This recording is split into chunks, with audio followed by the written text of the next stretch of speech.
Hi, my name is Christos Makridis. I'm a digital fellow at the MIT Sloan School of Management and a non-resident fellow at the Harvard Kennedy School of Government.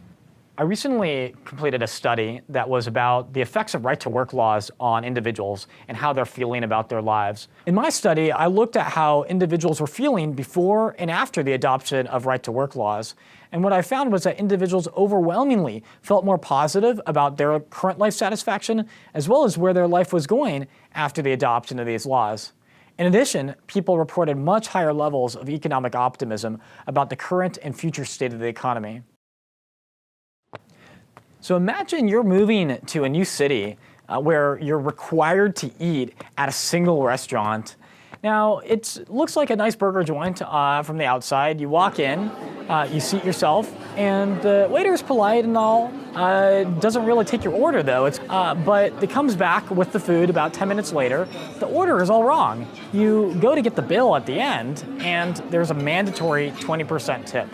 And you feel to yourself, is that really the tip that I'd like to pay given the service quality that I had? The person didn't say anything outright rude, but it just was not the quality that I was expecting to get. Well, is that just a coincidence, or was there something lurking in the background here? And in fact, there was, that the employer and the waiter had agreed beforehand that there would be this mandatory tip of 20% regardless of the quality of the service. Now, unfortunately, that's how the labor market works for millions of individuals, that in certain industries and certain states, they're covered by union contracts and forced to pay compulsory fees even when they don't want the services that the union is offering them, even when the union is giving them or trying to represent them in ways the individual just does not want to be represented. Policymakers started in the 1940s to try to address some of these concerns by passing right-to-work laws, which give workers a choice about whether to pay those union dues or not. And so if they don't want to be represented by the union, they don't need to be paying for those services that they don't want. What I did in this research study was look at 1,000 people per day starting in 2008 onwards throughout the United States, meant to be a nationally representative sample. And what I looked at is how people were feeling both about their current state as well as where they think their life is moving. In addition, I also measured their optimism about the state of the economy.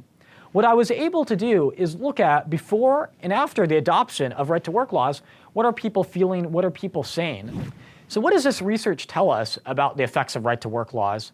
Well, they've been really beneficial for millions of individuals that previously felt hampered and constrained by the decisions that unions were making for them, forcing them to pay union dues when they really didn't want to be receiving those services. And so as economists, we can play a vital role in quantitatively evaluating whether or not policies are having the intended effect that policymakers want them to have, and that many of the concerns that unions had about right-to-work laws, i.e. that they were taking away worker rights, is actually not found in the data. If anything, it seems to be that workers overwhelmingly benefit from these laws in their personal lives as well as in the workplace. You might be thinking, what explains these positive effects that workers are feeling after the adoption of right-to-work laws?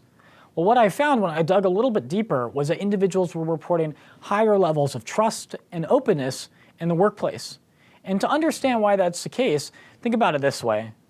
Before, unions were forcing individuals to have these compulsory fees, regardless of the service quality they were providing. But afterwards, they are treating the individual employee more like a customer, thinking about what types of services might be valuable to them.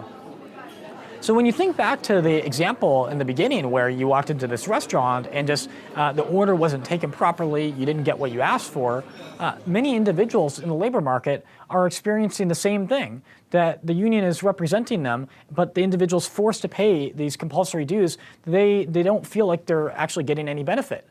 So after the adoption of these laws, after the adoption of these right-to-work laws, individuals overwhelmingly feel better. And the right-to-work laws are not taking away any worker rights. In fact, it's just giving people more choice over how they spend their money and making sure that there's an incentive in it for the unions to actually provide valuable services. Just like in the restaurant example where you're walking back into the restaurant and you get the order that you really wanted. Why? Because there was actually an incentive for the waiter to provide the service at a high enough level of quality.